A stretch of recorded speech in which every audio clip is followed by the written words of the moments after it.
안녕하세요. 커피앤톡입니다. 오늘도 와주셔서 감사드리고요. 바로 사연 읽어보겠습니다.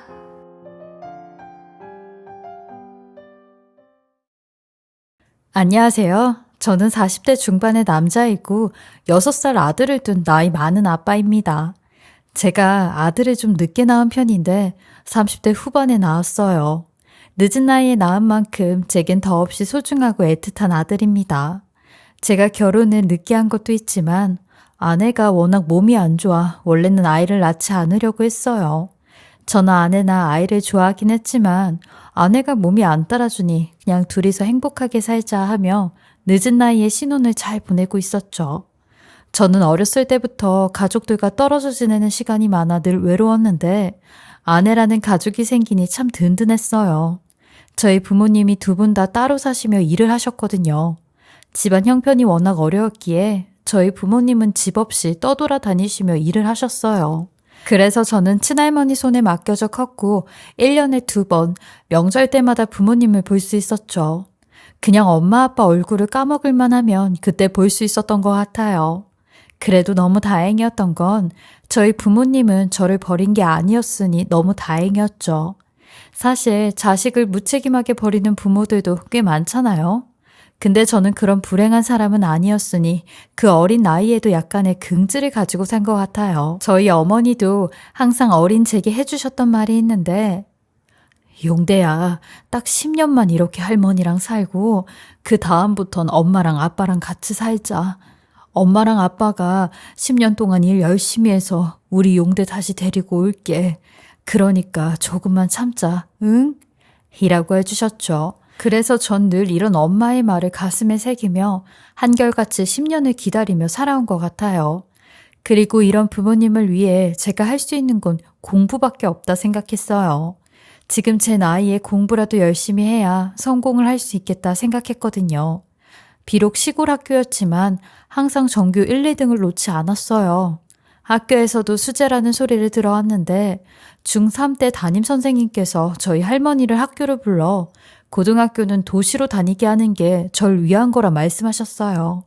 그래서 할머니도 저희 부모님을 불러 이제는 저를 데리고 도시로 나가 죽이 되든 밥이 되든 살라고 하셨죠. 애 공부라도 제대로 시켜 이제라도 애한테 부모 노릇이라도 해야 되지 않겠냐고 하시더라고요. 저희 할머니는 늘 돌아가신 친할아버지가 서당 훈장님이셔서 저보고 할아버지 머리를 닮은 거라 하셨는데 할머니 또한 배움에는 끝이 없다고 교육에 대한 욕심이 굉장히 크셨어요. 게다가 본인 자식들은 공부로 성공한 자식이 없으니 누구 하나라도 공부로 성공을 했음 싶어 손자인 제게 욕심을 부리신 거죠. 그렇게 저는 고등학교 입학을 분당에서 하게 되었는데 역시나 시골과 도시는 상대적으로 차이가 많이 나더라고요. 그때부턴 정말 미친 듯이 공부를 해 마지막 고3 내낸 이과에서 전교 5등 안에 드는 성적을 낼 수 있었어요. 그리고 수능 성적 또한 만족스러운 결과를 내 서울에 있는 대학에 진학해 컴퓨터 공학과를 들어갔고 애들 과외를 시키며 용돈과 학비를 벌며 살았어요. 저도 20대 땐 남들이 다 아는 연애도 해보고 군대도 다녀왔는데 취직을 하고부턴 일에 미쳐 살았죠. 워커홀릭이란 말이 있듯이 완전히 일 중독에 빠져 쉬는 날도 일을 했어요. 제겐 목표가 하나 있었는데 그걸 이뤄야지만 성공했다 했죠. 그렇게 전 30대 중반에 회사를 그만두고 회사에서 번 돈으로 돈을 모아 창업을 했어요. 스마트폰이 나오면서 어플 개발을 해야겠다 싶었거든요. 지하 단칸방에서 처음 제 회사를 차리게 되었는데 한겨울엔 난방 틀 돈도 없어 양말을 3-4겹씩 겹쳐 신고 쥐와 벌레가 가득한 곳에서 괜히 회사를 그만뒀나? 역시 창업은 아무나 하는 게 아닌가? 라는 후회를 수천 수만 번을 했어요. 하지만 이런 제 후회를 아니라고 잡아준 단 한 사람이 있었는데 그 당시엔 제 여자친구였지만 지금은 제 아내가 된 사람이었죠. 그렇게 아내는 어려울 때 제 옆을 지켜주며 저를 일으켜준 사람이었어요. 아내는 저보다 나이는 2살이나 어렸지만 속이 꽉 차 있는 여자였어요. 그리고 제가 아내에게 제일 미안했던 게 아내는 이미 홍기가 다 찬 나이였는데 제가 결혼 준비가 안 돼 있어서 프로포즈도 못하고 있는 상황이었죠. 하지만 아내는 이런 제게 어차피 나도 결혼할 나이는 지났으니까 천천히 결혼 준비되면 우리 그때 결혼하자 라고 말해준 사람이었습니다. 저도 준비가 안 된 상태에서 아내의 부모님을 뵈러 갈 자신은 없었거든요. 그리고 아내의 부모님도 평상시 저를 못마땅하게 생각하시고 계시는 걸 알 수 있었던 게 한 번은 아내가 장모님과 통화를 하고 있는데 저를 만나고 있다는 말에 장모님이 넌 걔를 아직도 만나고 있니? 너한테 도움이 되는 사람을 만나라고 내가 그러지 않았니? 대체 나이만 먹고 네 둘은 뭐 하는 거니? 라고 하셨거든요. 전화기 밖까지 들리는 장모님의 꼬장꼬장한 목소리에 주눅이 들 수밖에 없었습니다. 게다가 아내의 부모님은 두 분 다 교직 생활을 하신 교사셨기 때문에 제가 더 주눅이 들었는지도 몰랐어요. 하지만 아내의 한결같은 마음에 저는 앞만 보고 성장을 할 수 있었고 몇 년 후 제가 개발한 어플이 대박이 나면서 지하 단칸방에서 3층짜리 건물을 통으로 쓸 정도의 회사 대표가 되었어요. 그리고 저의 성공과 동시에 저는 아내와 드디어 결혼을 할 수 있었죠. 제 성공을 제일 좋아한 사람은 아내가 아닌 처갓집 식구들이었어요. 장인어른, 장모님 그리고 처제까지 무슨 일만 생기면 저부터 찾고 저부터 챙겨주곤 하셨죠. 그런 대우가 싫지만은 않았습니다. 아내도 제가 본인 친정에서 인정받고 대우받는다는 사실에 마냥 기뻐했어요. 하지만 결혼 후 저희 부부에게 또다시 닥친 시련이 하나 있었다면 아내의 임신 문제였어요. 불임에는 나이가 많은 것도 원인이었지만 원체 몸이 약한 아내는 임신하는 게 쉽지가 않았어요.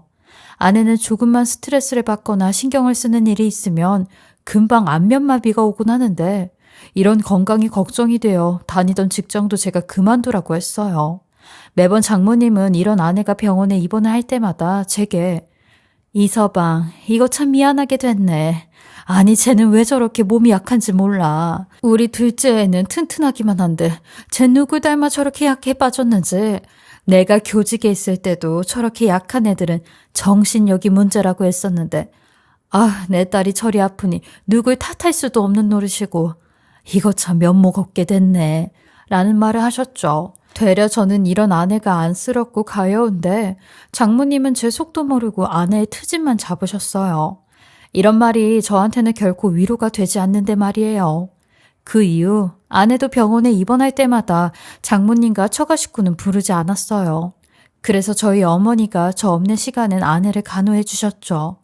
그렇게 저희는 좀 힘든 시기를 겪었지만 결혼 후 2년 만에 저희에게 아기가 찾아오게 되었어요. 시험관으로 아내가 임신이 되었고 저희는 부모가 될 수 있는 자격이 생기게 된 겁니다. 아내도 임신 소식을 듣고 너무 행복해했어요. 그리고 더욱더 몸을 달래며 스트레스 받지 않게 생활을 하고 있었죠. 저 또한 아내가 편한 환경에서 지낼 수 있게 항상 조심하고 또 조심하며 무조건 아내를 맞춰주며 살았어요. 근데 아내가 막달이 될수록 출산에 대한 걱정을 많이 하더라고요. 이런 걱정이 독이 됐을까요? 아내는 자연분만이 힘들다는 진단을 받고 수술을 받게 되었는데 글쎄 수술 도중에 아내에게 전신마비가 찾아온 겁니다. 이번엔 안면마비와 팔, 다리 마비가 아닌 전신마비였어요.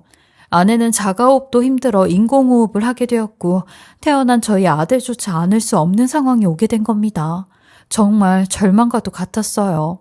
병원에선 아내의 상태를 지켜보자는 말뿐이었고 처갓집에선 제게 미안하다는 말뿐이었어요.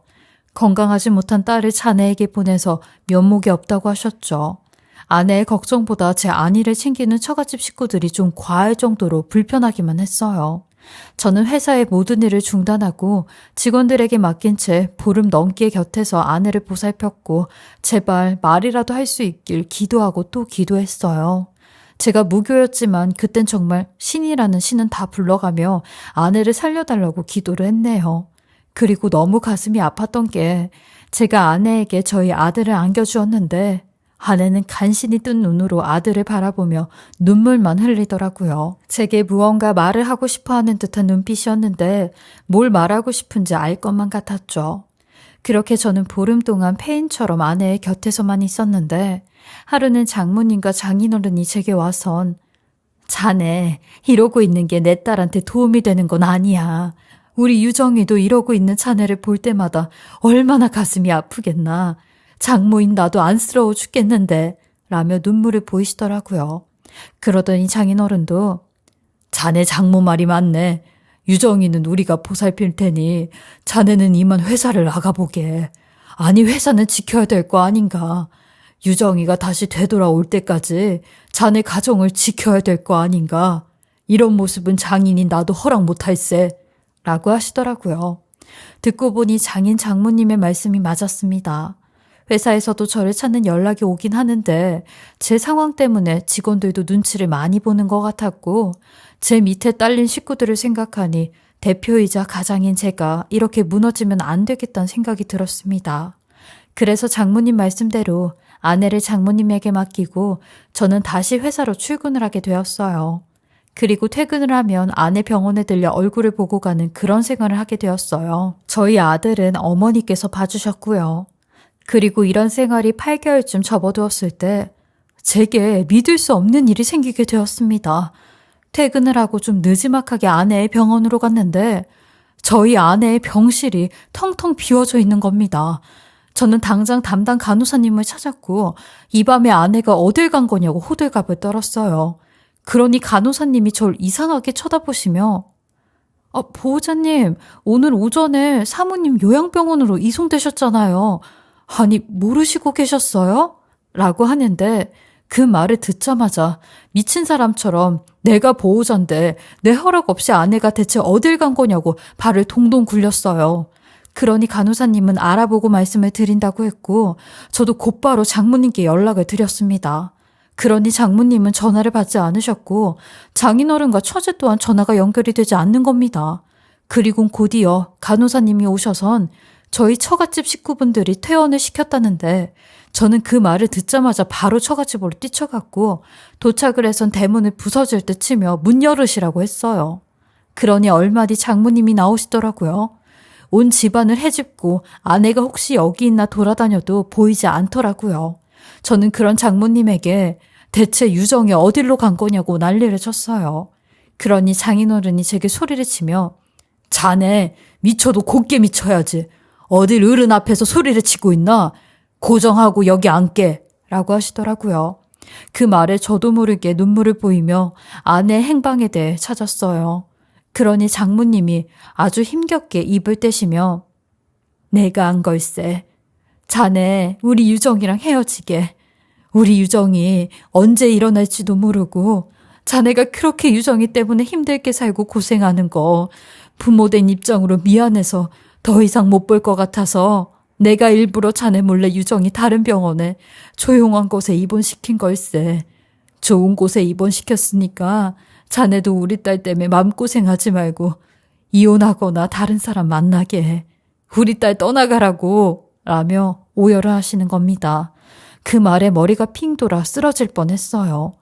온 집안은 울음바다가 되었고 장인어른과 장모님 그리고 처제는 끝까지 제게 아내가 입원한 병원을 알려주지 않으시더라고요. 처제는 울고 있는 제 등을 쓰다듬으며 형부, 엄마 말이 맞아요. 언니도 형부가 아픈 본인 옆에서 고생하는 거 맘 아파할 거예요. 우리 언니라면 그러고도 남아요. 그러니까 엄마 말대로 우리 언니 곁에 떠나는 게 우리 가족들도 마음이 편할 거예요. 라며 제 손등에 파묻혀 엉엉거리며 울더라고요. 아내보단 10살이나 어린 늦둥이 처제여서 항상 아내와 나이 차이 때문에 둘이 서먹했지만 처제가 아내를 생각하며 얘기를 하는 말에 마냥 어리지만은 않구나 라는 생각이 들었어요. 장모님과 장인어른은 아내가 있는 병원에 대해선 절대 얘기할 수 없다 하시고 얼른 나가라고 하시는데 저는 하염없이 쫓겨나왔네요. 그리고 하는 수 없이 처갓집 식구들을 미행해야겠다 싶은 생각이 들었어요. 근데 며칠 동안은 식구들이 꼼짝도 하지 않는 겁니다. 두 분 다 교사셨고 머리도 좋으셔서 그런지 생각하시는 게 몇 수 앞을 내다보시는 것 같았어요. 그리고 제게 몇 번이나 이혼 서류를 보내셨는데 저는 본 척도 하지 않았습니다. 저도 한 고집하고 한 성가라니 이혼을 절대 할 수 없다고 했죠. 그러니 장모님은 한술 더 뜨며 우리 손자는 차마 자네 품에서 데리고 올 수 없으니 자네가 키우게. 근데 만약에 자네가 재혼할 여자가 생기면 그때 우리가 데려다 키워줄게 라고 하시는데 참, 제 배려랍시고 그런 말까지 하시더라고요. 끝까지 저를 아내와 떼어놓으려고 일부러 그런 말을 하시는 거였죠. 그렇게 1년의 시간이 흘렀습니다. 1년 동안 제가 할 수 있는 걸 다 해도 아내가 입원해 있는 병원은 알 수가 없었어요. 아님 제가 알지 못했을 수도 있겠죠. 그러던 어느 날 처제가 뜬금없이 연락이 왔어요. 혹시나 언니 얘기를 할까 전화를 받으니 저희 아들이 보고 싶다며 형부, 오늘 제 조카 보러 가도 돼요? 라고 하더라고요. 저는 이때다 싶어 처제라도 좀 구슬려서 아내가 있는 곳에 대해 물어보려고 했습니다. 그렇게 약속을 잡고 처제가 저희 집으로 들어왔는데 의상이 좀 누가 봐도 인상을 찌푸릴 만한 차림으로 왔더라고요. 그간 봐왔던 처제의 모습이 아니었습니다. 교사였던 장인 장모님이 그 차림을 보시면 난리가 나실 게 뻔한 그런 옷차림이었어요. 저는 눈을 어디다 둬야 될지 몰라 민망하게 허공만 쳐다보고 있었어요. 그런데 갑자기 처제가 제 손을 잡아 끌더니 본인의 몸 쪽으로 끌어당기는 겁니다. 그러면서 형부, 저 오늘 형부한테 제 마음 고백하려고 온 거예요. 저 그동안 형부 좋아했어요. 언니가 잘난 형부랑 사는 거 항상 질투하고 미워했었는데 하늘이 제 편을 들어준 것 같아요. 우리 조카도 정말 친아들처럼 키울 자신 있고 언니가 형부를 성장시킨 것보다 훨씬 더 훌륭하게 뒷바라지 해줄 자신 있고 우리 엄마 아빠랑도 싸울 자신 있어요. 그러니까 저랑 어떻게 한번 만나보실래요? 솔직히 인물은 언니보다 제가 훨 낫잖아요. 몸매도 그렇고요. 라며 제게 말도 안 되는 소리를 하며 저를 안방으로 잡고 끌고 가려고 하는데 저는 이런 처제를 있는 힘껏 밀치며 처제, 지금 미쳤어? 돌았어? 지금 언니는 사경을 헤매면서 나를 찾고 있을 텐데 그런 언니한테 미안하지도 않아? 처제 죄책감도 없어? 이게 지금 무슨 페류나 같은 짓이야. 당장 나가. 나가! 라고 소리를 쳤어요. 그러니 처제는 끝까지 제게 몸을 달라붙으며 형부, 아니 용대씨, 어차피 당신 마누라는 영영 전신마비로 누워서 반 죽은 것처럼 살아야 돼. 일어날 수가 없는 사람이라고. 근데 무슨 희망을 갖는다고 언니를 찾아? 그 여자는 그만 있고 나랑 같이 잘해보자고 라며 끈질기게 들러붙는데 저는 그런 처제의 손을 잡아 끌고 처갓집으로 가 장모님 앞에 냅다 내팽개쳤어요. 장인어른은 계시지 않더라고요. 그리곤 처제가 했던 미친 소리의 말들을 다 말씀드렸죠. 그러니 장모님 표정이 싹 굳더니 제게 이런 말을 하는데 저는 그 말에 더 소름이 끼치고 더 섬뜩해졌네요. 아니 장모님이 그래? 유빈이가 그런 말을 했단 말이지? 듣고 보니 우리 유빈이 말이 틀린 것도 아니네. 자네가 딴 여자를 만나서 살림 차리는 것보단 우리 집 식구로 다시 들어오는 것도 나는 나쁘지는 않는 것 같은데? 솔직히 누워있는 유정이나 이렇게 자네 옆에 있는 유빈이나 둘 다 같은 자매잖아? 뭐가 문제가 되나? 자네만 좋다고 하면 나도 찬성이고 자네 장인도 분명히 찬성할 걸세. 요즘 시대에 누가 촌스럽게 그런 걸 따지나? 서로 사랑하고 마음 맞으면 사는 거지. 자네도 부끄럽게 생각하지 말고 생각해보게. 라는 말을 하시는데 이건 뭔가 잘못돼도 한참을 잘못됐다 생각했고 귀신에 홀렸다는 생각까지 들었어요. 저는 그 이후로 핸드폰 번호를 바꾸고 집 이사까지 생각하고 있었습니다. 그렇게 처갓집이랑은 일체 연락도 하지 않은 채 살아도 죽은 것처럼 살고 있었어요. 그리고 작년 제게 정말 믿을 수 없는 일이 일어나게 되었습니다. 저희 아들의 유치원 입학식 날이었는데 이 날을 어떻게 알았는지 글쎄 처제와 장모님, 장인어른이 나타난 겁니다. 그리곤 제게 다가와 형부, 아니, 형부가 입에 붙는 바람에 용대씨, 우리 조카 내가 엄마 노릇 해주려고 이렇게 왔어요. 다른 애들은 다들 엄마가 있는데 우리 조카만 엄마가 없으면 되겠어요? 라고 하는데 장모님과 장인어른은 맞다는 식으로 처제의 말에 고개를 끄덕이는 겁니다. 저는 소란 피우지 말고 나가시라고 했지만 상황이 그런 상황이 아니었고 제 아들의 첫 유치원 입학식 날을 망치고 싶지 않았어요.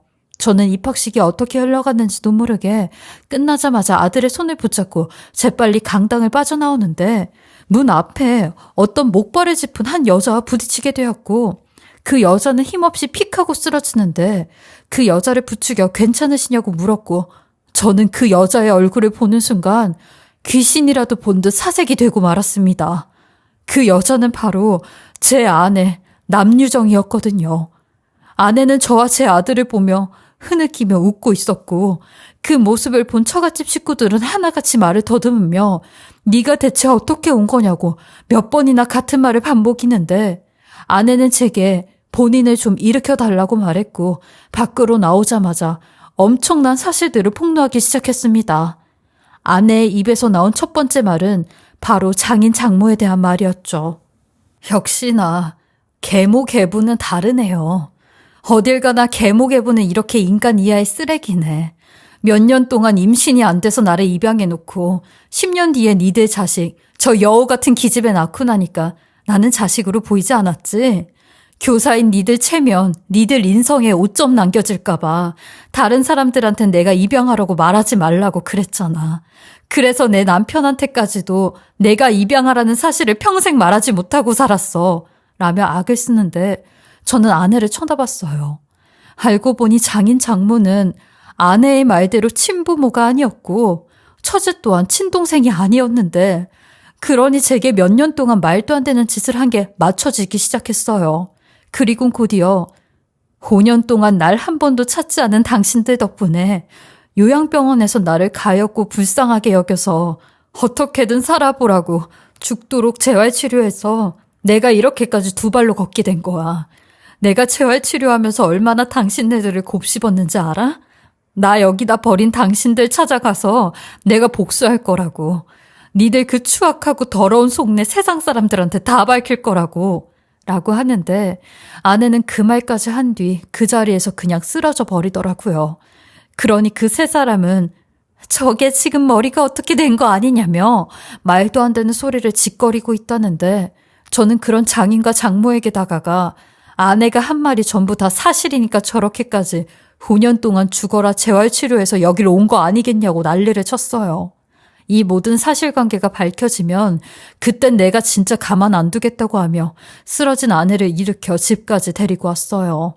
차를 타고 집에 오는 내내 저와 아내는 하고 싶은 말이 너무 많았지만 둘 다 아무런 말이 없었고 아내는 그저 아들을 품에 안고 눈물만 흘리는데 백미러로 본 그 모습에 가슴이 찢어지는 듯 했어요.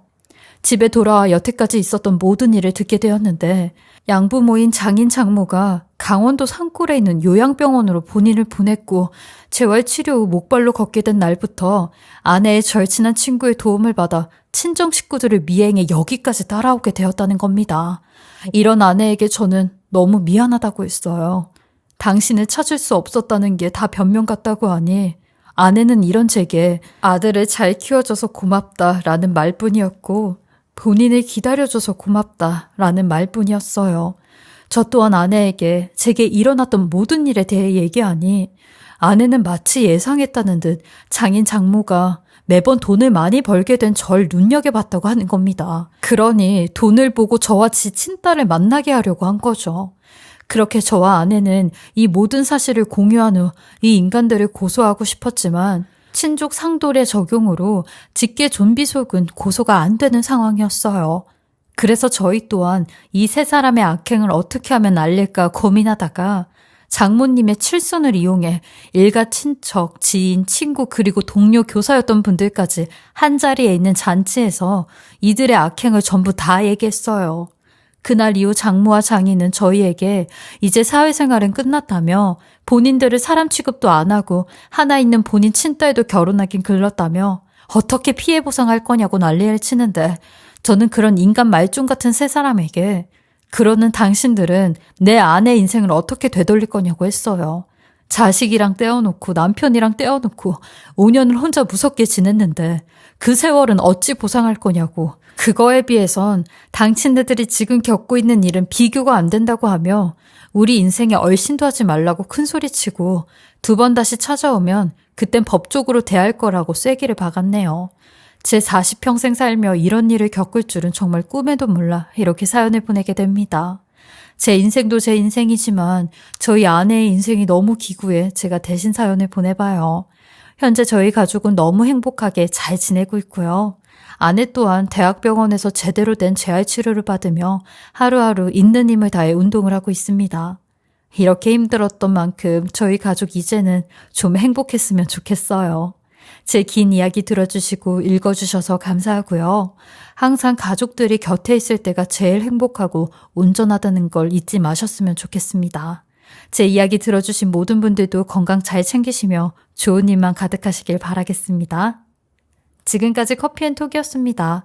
오늘도 끝까지 함께 해주셔서 감사하고요. 저는 다음 영상으로 또 찾아뵙겠습니다.